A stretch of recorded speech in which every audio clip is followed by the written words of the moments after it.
So, hi, Joan. It's great to have you on the Animals Naturally podcast.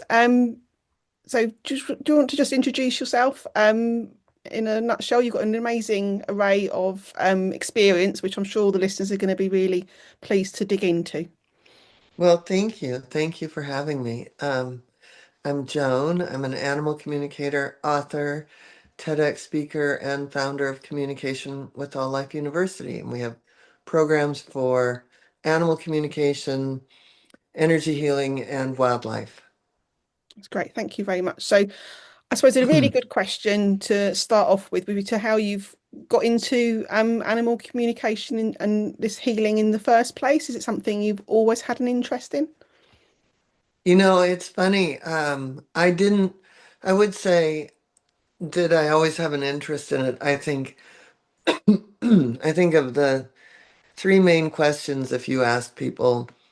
Would they want to breathe underwater, fly, or talk to animals? I would have picked talk to animals, right?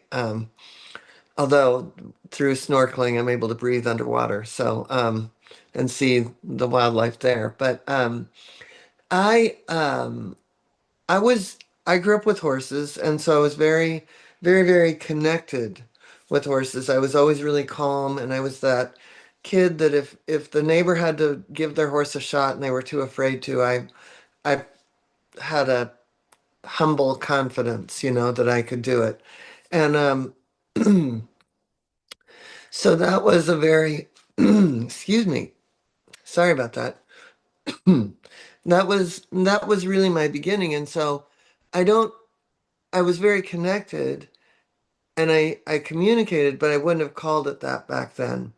And it wasn't until I was an adult and I'm a really old adult now, but in many, many years ago, I had I'd gotten a horse, and it was in the 1980s. It was late 80s, and somebody said, "Let's bring an animal communicator over." And so this animal communicator talked to my horse, and was that was it.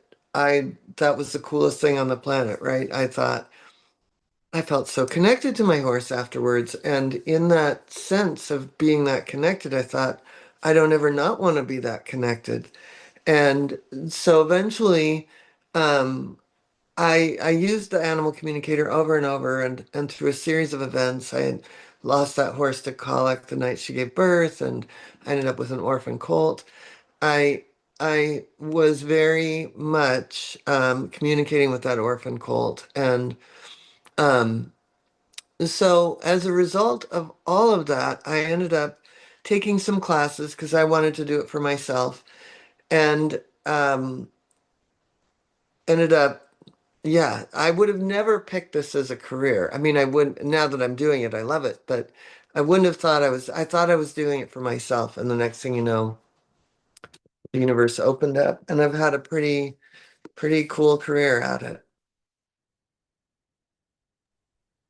Yeah, that's really interesting, isn't it? I think as well, it's something that, like you said, it's people don't necessarily realize what they are communicating sometimes, and it's easy for us to not necessarily realize the emotions and things we are giving to our animals inadvertently sometimes, isn't it? And I suppose the animal communicators that you perhaps first met, they're just channeling that, isn't it, and being focused, I suppose. Would you agree with that? 100%. I think we're all animal communicators. Yeah, yeah. So I think one of the things I saw on your website, you've got fantastic YouTube channel, social media, which I'll put on the show notes for people to find afterwards. You very much advocate for people helping people to communicate on an ongoing basis, isn't it, with their own animals, helping them to sort of tune in, I suppose. Absolutely. I think the more, I think there's a place for animal communication. Obviously, I have a school teaching people how to do it. But I also think that um, we're all doing it, right? And so maybe it's the tougher questions or the bigger situations that you have that you bring that outside person in. But for the most part, I want to empower people to believe and understand that they're already communicating and it wouldn't take much to make it better. Yeah, no, absolutely. Do you find there's any particular animals that people are more um commonly trying to communicate more with than others? I think horses are a fantastic animals. I love horses, as you do too. And it's Yeah. obviously they we have so many different bond to animal with horses because we like to ride them. We like to I know all animals are wonderful, but obviously a horse is a slightly different relationship, isn't it? So we're trying to do different things perhaps than we are with a cat or a dog or another animal or even a livestock, like cows or sheep. Yeah. Well, the thing about horses that I think is really significant is they helped us build civilization. We couldn't have built it without them. We could not have done it. And so we've had a certain partnership with them. I've had times where I've been hired by like a farm show to go talk about animal communication. I've gone there and thought, oh my God, thank God it's a big check because this is just going to be the worst experience, right? Like, what are these farmers going to care about animal communication? They were by far the best ones that I've ever, they were better than anybody in a new age bookstore, just because they have a working partnership with their mules, with their sheep, with everybody on their farm. They're in partnership with these animals. So, as much as dogs and cats kind of dominate um, the whole world, um, and thank God they do, because they're more fun than people usually. Um, Horses are really, yeah, I think that they have a significant symbolism for us. I think that they have, we can have a real partnership with them. I think that we certainly understand who they are when we're when we come to it in a vulnerable place versus, coming in and dominating. And I also think that they require us to be grounded and our best selves because they're prey animals. And so their energy field is out here sensing everything going on around them. They're connected to each other in a way that, we would see in herds in Africa and, on the plains here in the United States. But, herds of animals are connected by their energy field for sure. And so when we step into that and we aren't, true, they're going to know. Yeah, absolutely. I think certainly from my own experience riding horses as an example, if you're in a bit of a I don't know, if you're not quite, as you say, not quite our best selves for whatever reason, Right. it certainly picks Mhm. up on it, doesn't it? A horse who might Mhm. ordinarily be a bit steadier can suddenly have a new lease of life that you don't necessarily want, or they have ways to remind us Yeah. that actually they're there. They should be our f prime focus, isn't it? So definitely, definitely. So I think one of the things good to touch on as well. You've talked about how animals mirror us energetically. And I know you've done quite a lot of work recently, or promotion in your book about chakras as well. Can you talk a bit more about that? Yeah, this is the book, Animal Chakra Healing. Of course, very proud of it. And I talk a lot about, um, I go through basically what the chakra is, the symbolism, the energetics of it, the anatomy, the emotion, the behavior.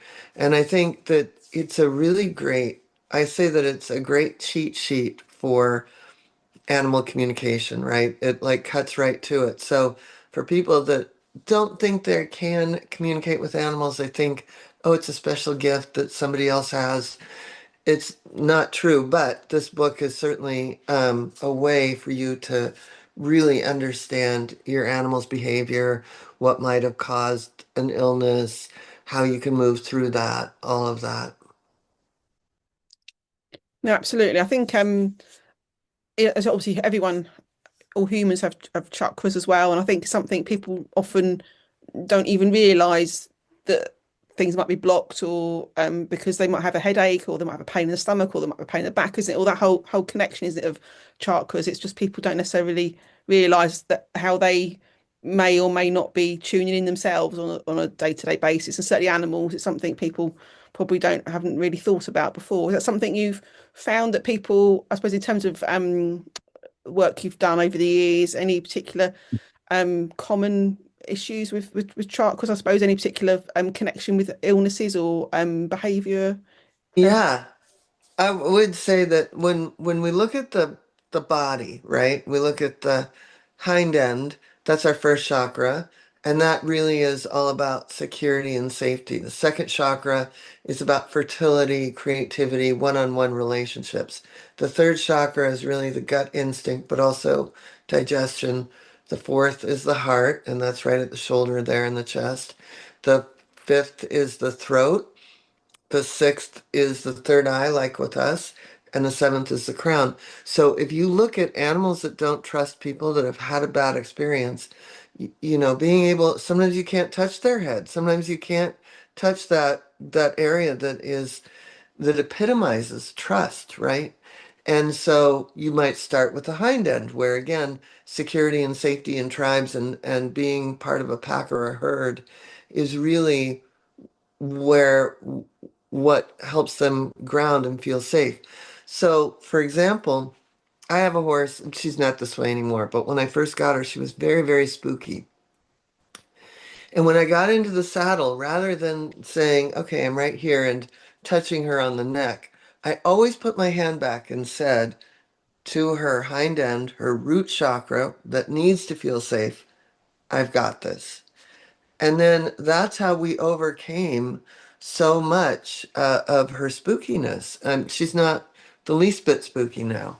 Um, and then even with dogs that are overreactive, before you walk outside, taking a moment and stroking that hind end and helping them, those muscles relax, like that sort of thing is profound with helping an animal because why are they reactive? Usually out of fear, you know? And then those animals that are reactive because they're exuberant, wow, everything's so great, stroking their shoulders and saying, oh, let's settle, So there's all kinds of ways to use this work in our daily life.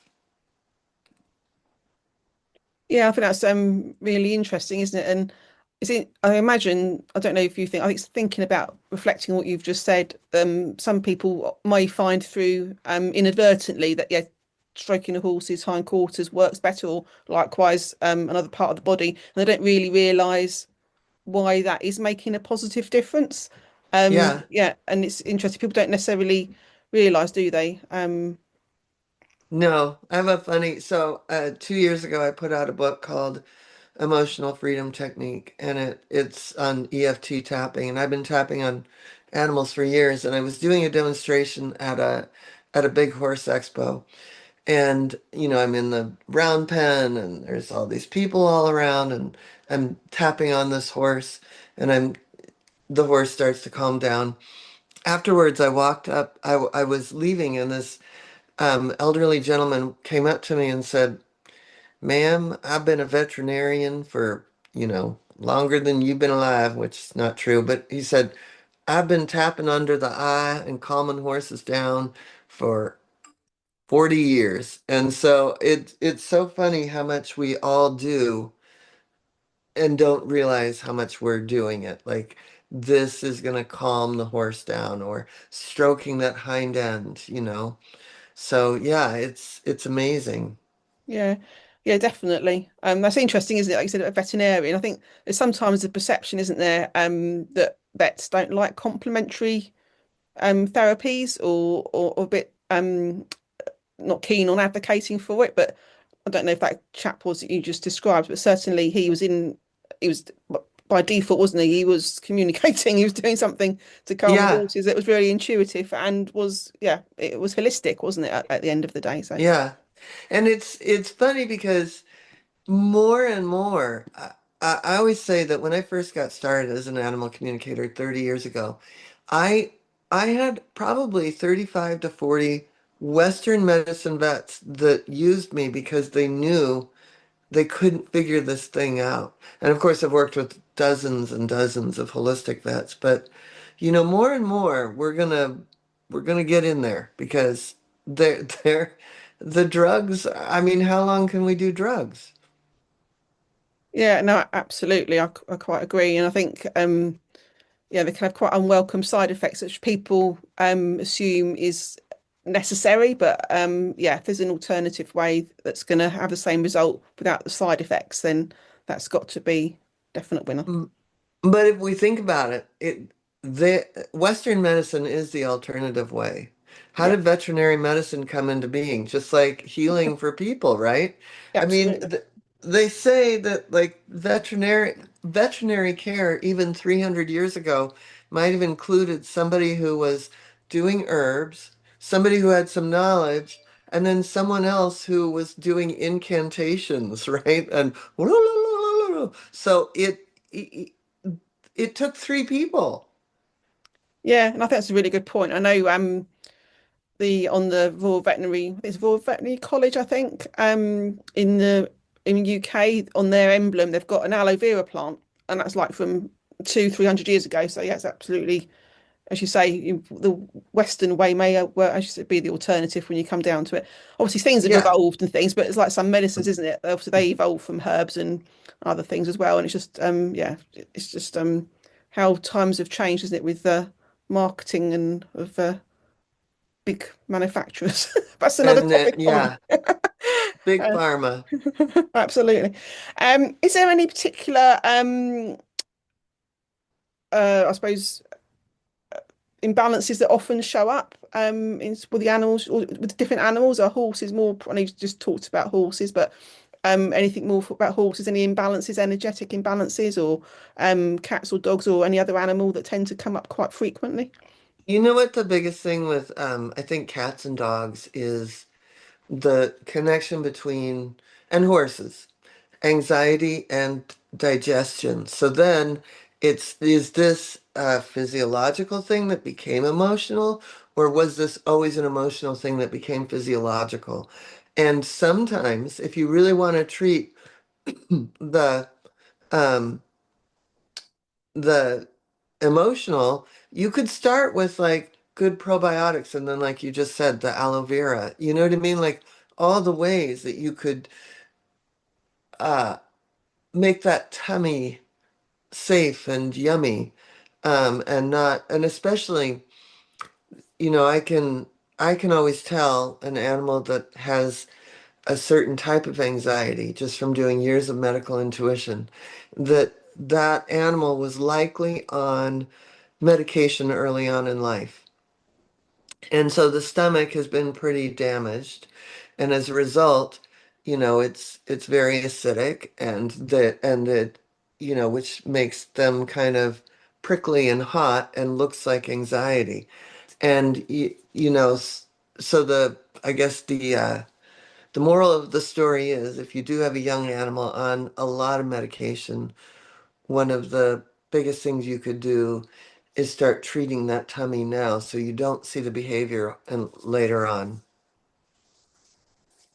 No, absolutely. That's a really good point, isn't it? That holistic approach, isn't it? People don't necessarily realize, and yeah, many professionals don't necessarily realize, do they? Or they think of, oh, it's a necessary side effect, which actually, yeah, you have to We put don't that have to to go one. there. Yeah, Yeah. yeah. Another one would be like, let's say the heart. The heart is the home of joy and grief, right? Like in Chinese medicine, you look at the heart as joy and the lungs as grief, and they can live next to each other and be simultaneous. And yet we don't want our animals to grieve, and we don't, you know what I mean? Like we try to bring the joy back, and it's like, well, there's a really organic way that animals handle that.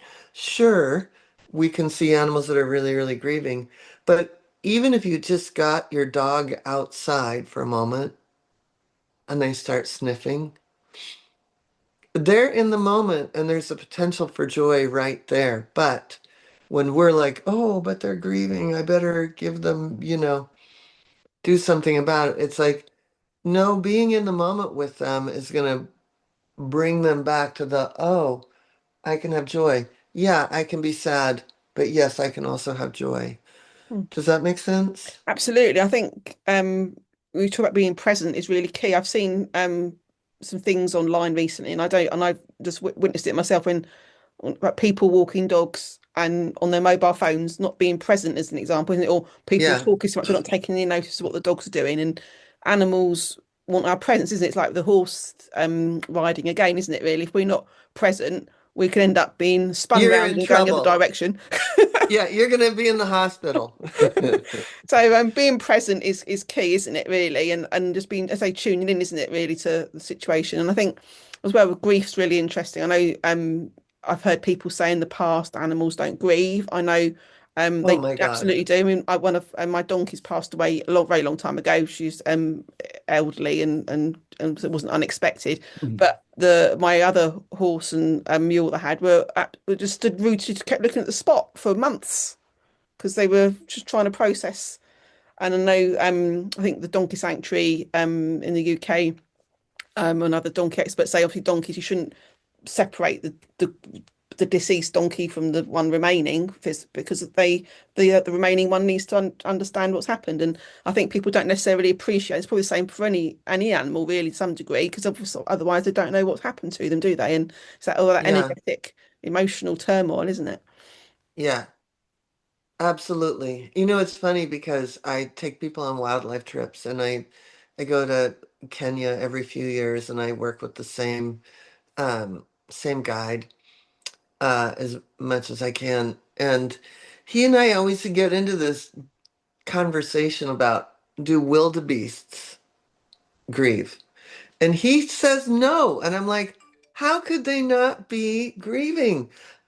They look in shock when one of their babies is gone, right? They're just in shock when the lions are sitting there. They sit there and they stare at it. They don't run very far because it's not a threat now. The lions have what they need, but they just sit there in shock. And to me, that's a form of, that first step of grief. And yeah, they have to move on, but it doesn't mean they don't feel it. So anyway, that's my argument with my guide every couple of years. Hmm. That sounds I'd say fun on one hand, a challenge, but yeah, maybe you'll go there one day and you'll change this, you'll realise. Yeah, like, oh yeah, wildebeests grieve. Hmm. Yeah, I realise now. Yeah. Yeah, Have you worked with many wild animals? I have. Actually, ironically, today I'm going to a zoo to work with some monkeys, and I've even done EFT with primates. They don't tap, but I tap on behalf of them. So, yeah, I take people on wildlife trips, and where we go, um, now it's kind of turning into once a year. Tula Tula, which is in South Africa, and if you've ever read the book The Elephant Whisperer, it's fantastic. And it's that herd of elephants. So it's the same herd of elephants that we get to communicate with every year. And we've done EFT tapping with distant tapping, but profound results. We've done tapping with rhinos. We've done amazing things with these with those. Also, when I've gone to Kenya, we've gone to the Sheldrick Trust, and I've over the years I see the same uh, keepers, and so they've had us communicate and do energy healing, scalar wave with sick baby elephants. I've done a lot of stuff with herds of horses, um, with cheetahs, tigers. Yeah, done a lot. And in general, my trips are basically going and being communing with them, but there are, oops, I'm sorry about that. I thought I had that off. Certain places where we get to have this experience of co-creating with the people that are there. Yeah, wow, it's sounds yeah really incredible work to make such a difference to all the animals out there as well. EFT, and that's something you've talked about in some of your other materials about how something people can incorporate into their daily lives with animals. Can you talk a bit about some common things that maybe something it's difficult perhaps on a podcast interview, but anything you'd sort of suggest people should consider or direct one of your resources? Yeah, and of course I have a coffee stained version of that was my last book, Emotional Freedom Technique for Animals.